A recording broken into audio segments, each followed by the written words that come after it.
हरि ओम, हरे कृष्ण। प्रियजनों, हमारा मंदिर यहाँ पर जंगल में है, हवा बहुत तेज चल रही है। हो सकता है कि आवाज में कुछ व्यवधान हो, लेकिन फिर भी ध्यान देते हुए ध्यान से आप सुन लेना, क्योंकि आज का विषय अत्यंत महत्वपूर्ण है। आज हम आपको बताने जा रहे हैं कि हमारे सनातन योग दर्शन में किन अलग अलग शरीरों के बारे में बताया गया है। यदि आपने इन 3 शरीरों के विषय में जान लिया तो कई प्रकार के सवालों के जवाब आपको मिल जाएंगे। भक्ति का मार्ग भी आसान हो जाएगा और जीवन भी आसान हो जाएगा। वास्तव में आज हम आपको बताने जा रहे हैं स्थूल शरीर, सूक्ष्म शरीर और कारण शरीर के विषय में। कई बार प्रश्न यह भी आता है कि गुरुजी, कई बार तो 7 शरीर का जिक्र आता है, कई बार 5 शरीर का जिक्र आता है, कई बार 3 शरीर का जिक्र आता है, तो हम किसे माने? सबसे पहले मैं आपको बता दूं कि जब 7 शरीरों का जिक्र होता है तो वो बात भी सही होती है। वहां पर हमारे सूक्ष्म शरीर की कुछ परतों का जिक्र होता है स्थूल शरीर के साथ साथ में। वह जो सूक्ष्म शरीर की परतें हैं वह अलग अलग चक्रों के साथ में गिनी जाती हैं। जिस प्रकार से हमारा मूलाधार चक्र होता है, फिर उसके बाद स्वादिष्ठान चक्र, फिर मणिपुर चक्र होता है, फिर अनाहत चक्र, फिर विशुद्धि चक्र, फिर आज्ञा चक्र और फिर सहस्त्रार चक्र, जो कि मुक्त शरीर होता है और मुक्ति के बाद में प्राप्त होता है या उसके साथ साथ मुक्ति प्राप्त हो जाती है। तो इस प्रकार शरीर की 7 परतें वहां पर उस आधार पर हम देख सकते हैं, वास्तव में वह सूक्ष्म शरीर की ही परतें होती हैं। ठीक ऐसे ही हमारे अलग अलग कोश हैं।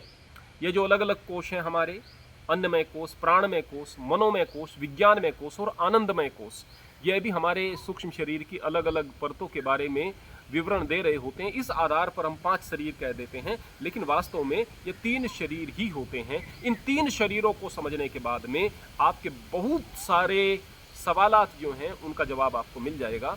खैर, आपको इस प्रकार से इन चीज़ों को समझना पड़ेगा। सबसे पहले आप समझिए स्थूल क्या है। स्थूल वह है जिसे आप आंखों से देख सकते हैं, स्पर्श कर सकते हैं, अनुभव कर सकते हैं, स्थूल जगत में अनुभव कर सकते हैं। वह भौतिक शरीर या स्थूल शरीर हम उसे कह सकते हैं। इस स्थूल शरीर में हमारा दिल है, दिमाग है, हड्डियां हैं, रक्त है, नसें हैं, धमनियां हैं। इस शरीर को आप शरीर कह रहे हैं, यह मेरा शरीर है, लेकिन इस शरीर के अलावा भी और शरीर हैं जिसके बारे में हम अभी आपको बताने जा रहे हैं।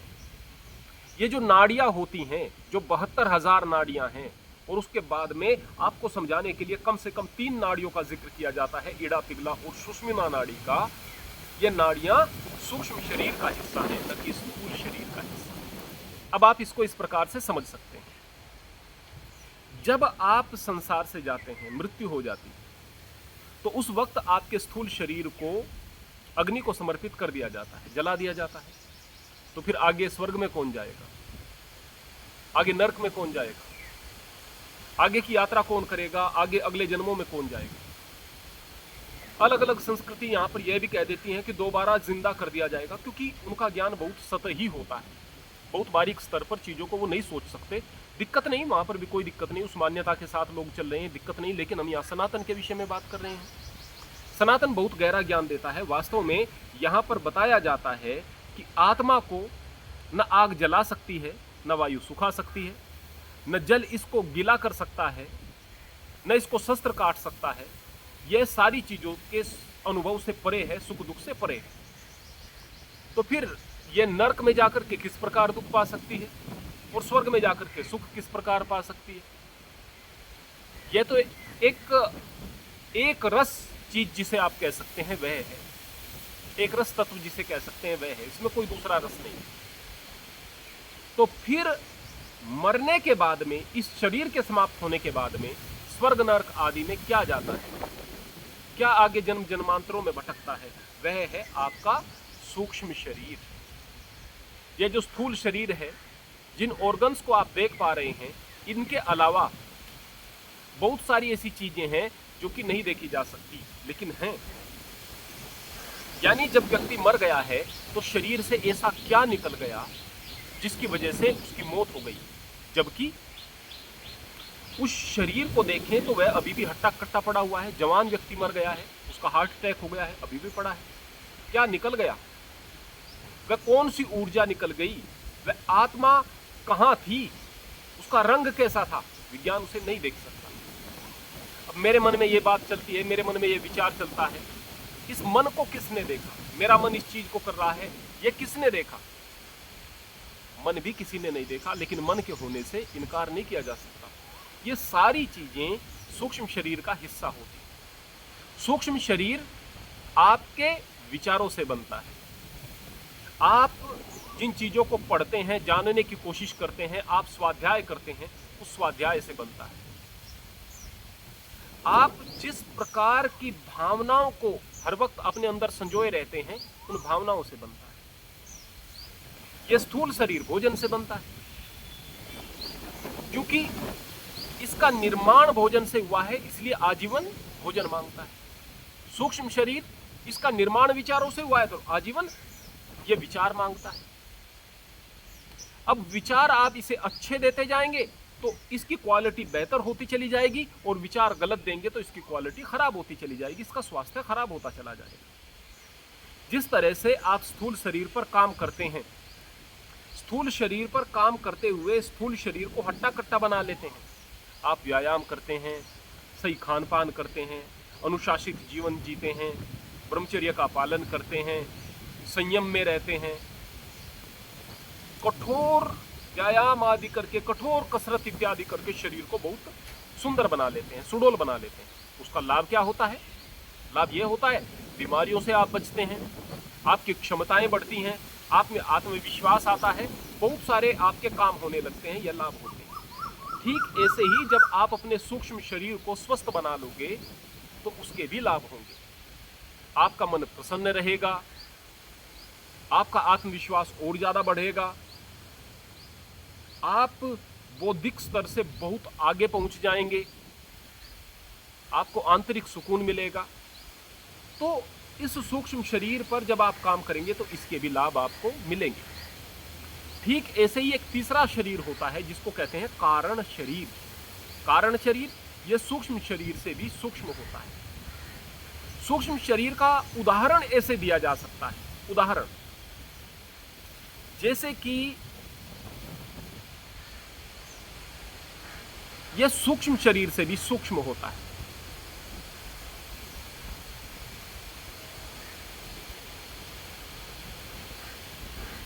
इसके बाद होता है कारण शरीर।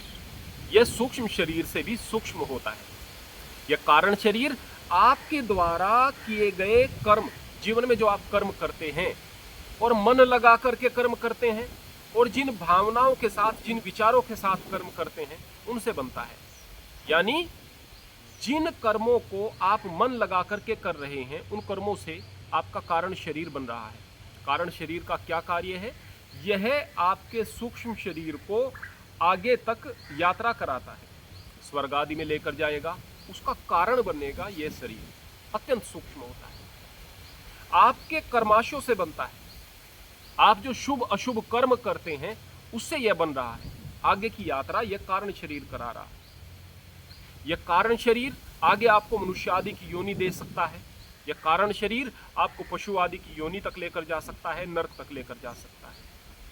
यानी जैसे नाम से ही स्पष्ट है, जो कि आपके जीवन के बाद की यात्रा का कारण बनता है, वह कारण शरीर होता है। जैसे कि एक बरगद का पेड़ बहुत बड़ा पेड़ है, अब उसके बीज को देखें, बहुत छोटा सा बीज है, लेकिन वो बीज कारण है उस वृक्ष का।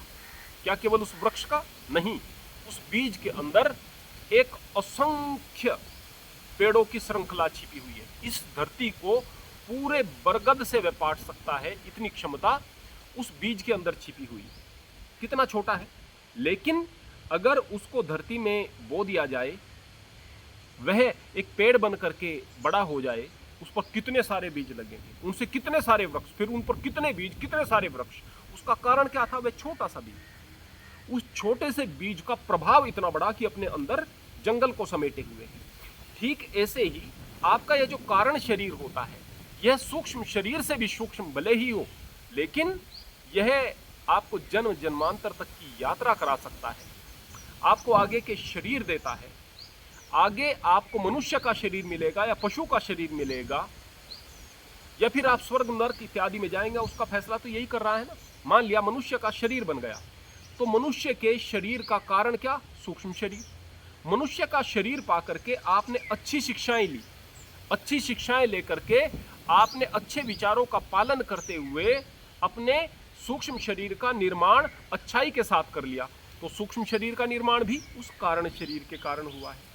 तो कारण शरीर आपके सूक्ष्म शरीर का भी निर्माण कर रहा है, कारण शरीर आपके स्थूल शरीर का भी निर्माण कर रहा है, कारण शरीर ही आपको आगे की यात्राएं करा रहा है, स्वर्ग नरक आदि की यात्राएं करा रहा है।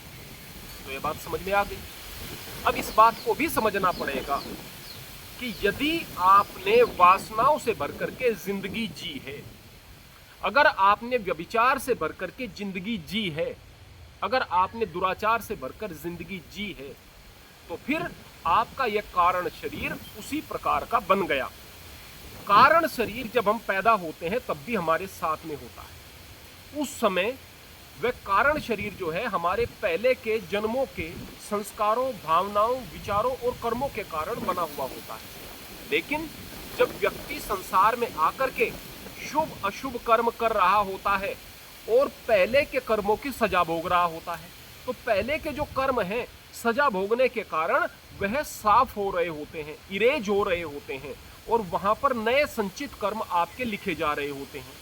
मान लिया आपने पहले के कर्मों के अनुसार एक अच्छा प्रतिष्ठित परिवार में जन्म पा लिया है और वहां पर आकर के आपने बुरे कार्य करना शुरू कर दिए।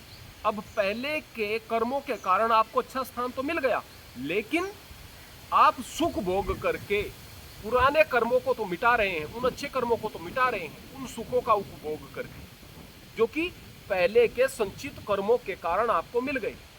लेकिन नए कर्म आप बुरे लिख रहे हो, आप शराब आदि पी रहे हो, आप व्यभिचार कर रहे हो, लड़के हो तो गंदगी में पड़े हुए हो, इस शरीर को, स्थूल शरीर को ही अज्ञानवश सब कुछ समझ बैठे हो, इस जीवन को ही सब कुछ समझ बैठे हो, जीवन के बाद किसी चीज की कल्पना नहीं कर रहे हो। अब आपके सूक्ष्म शरीर के साथ जो आपका कारण शरीर निर्मित हो रहा है, वह कारण शरीर आपके उन दुष्कर्मों से निर्मित हो रहा है। अब यह दुष्कर्म आपको निम्न योनियों में लेकर जा सकते हैं, कीड़ा कुंजर बना सकते हैं, नरक आदि में लेकर जा सकते हैं। शुभ कर्म करते तो स्वर्ग आदि में जाते। तो जाहिर सी बात है कि एक बच्चा जब अपने कारण शरीर को लेकर आता है तो उसका कारण शरीर पहले के जन्म के कर्मों के कारण बन रहा होता है, विचारों के कारण बन रहा होता है। लेकिन धीरे धीरे उन कर्मों को भोग करके उनको हम मिटा रहे होते हैं और नए कारण शरीर का निर्माण कर रहे होते हैं। सूक्ष्म शरीर आपके विचारों से, आपकी विद्वता से, आपके प्रयास से, आपके अभ्यास से, आपके अनुशासन से बन रहा होता है। अब जब सूक्ष्म शरीर आपका बहुत अच्छा हो गया तो फिर आपका अंतःकरण बहुत अच्छा हो जाता है। अंतःकरण प्रेम से भर जाएगा, अंतःकरण क्षमा से भर जाएगा, अंतःकरण खुशियों से भर जाएगा, अनायास ही आप प्रसन्न रहना शुरू कर देंगे। अब यह प्रसन्नता स्थूल शरीर को आह्लादित करेगी और स्थूल शरीर में अच्छे हार्मोन्स का, हैप्पीनेस वाले हार्मोन्स का सिक्रेशन होगा। अब यह हार्मोन्स का सिक्रेशन हो रहा है तो आपका शरीर अच्छा होना शुरू हो जाएगा। यानी सूक्ष्म शरीर के कारण यह जो आपका स्थूल शरीर है यह प्रभावित होता है। सूक्ष्म शरीर के कारण यह आपका स्थूल शरीर सुंदर बनता है, सुडौल बनता है। सूक्ष्म शरीर के कारण आपके स्थूल शरीर की इज्जत भी होती है जमाने में। लेकिन कारण शरीर के कारण आपको स्वर्ग नरक आदि की यात्राएं मिलती हैं। कारण शरीर के कारण आपको आगे के जन्म मिलते हैं। कारण शरीर के कारण आप मुक्ति की तरफ भी जा सकते हैं और दलदल में भी धंस सकते हैं। तो इस बात को आपने समझ लिया होगा। तो सीधे सीधे इस बात को समझें, जो स्थूल शरीर है वह यह शरीर है जो कि हमारा दिखाई दे रहा है। लेकिन यहाँ पर अचानक खुशियाँ भी आ सकती हैं पहले के किए गए कर्मों के कारण, पूर्व जन्म के किए गए कर्मों के कारण अचानक खुशियां भी आ सकती हैं, अचानक दुख भी आ सकते हैं। आपने अभी बुरा काम नहीं किया लेकिन फिर अचानक दुख भी आ सकते हैं। आपको यह समझना होगा कि सूक्ष्म शरीर भी है, कारण शरीर भी है और हम पहले जन्म के कर्मों को भी साथ में लेकर के आए हैं। उनकी वजहों से ये सारे के सारे काम हो रहे हैं। इस बात को समझना होगा। तो जब आप इन चीज़ों को समझ लोगे तो फिर आप कर्मफल के सिद्धांत को भी समझ चुके होंगे। तो यह स्थूल शरीर हमारा भोजन से बनता है, इसको आप आंखों से देख सकते हैं। बीमार हो तो इंजेक्शन वगैरह लगा सकते हैं, दवाइयाँ ले सकते हैं, इनका यह इलाज है। लेकिन सूक्ष्म शरीर यह आपके विचारों से बनता है और ये डॉक्टर की पकड़ में नहीं आएगा। इसको अगर बीमार आपने कर लिया है तो बुरी सोच से कर लिया है, अज्ञान से कर लिया है, लेकिन इसको कोई दूसरा रिपेयर नहीं करेगा, कोई दूसरा ठीक नहीं करेगा। इसको ठीक करने का जिम्मा आप पर ही है। हाँ, आपके गुरुजन मदद कर सकते हैं, लेकिन गुरुजनों की बात को सुनना और जीवन में उतारना यह भी आपका काम है। और कारण शरीर, यह वो शरीर है जो कि आपके किए गए कर्मों से बन रहा है, शुभ अशुभ कर्मों से बन रहा है, उन कर्मों से बन रहा है जिन्हें आप मन लगा करके कर रहे हैं, और जो कि कारण बनता है आपके आगे के जन्मों का, आपके जीवन में आने वाले सुख दुख का। आशा है कि आप समझ रहे होंगे। हम आगे भी प्रयास करेंगे कि आसान शब्दों में आपको जीवन के कुछ रहस्य और सनातन के कुछ रहस्य बताए जा सकें, जिससे कि आपके जीवन की उन्नति हो। हरि ओम, हरे कृष्ण।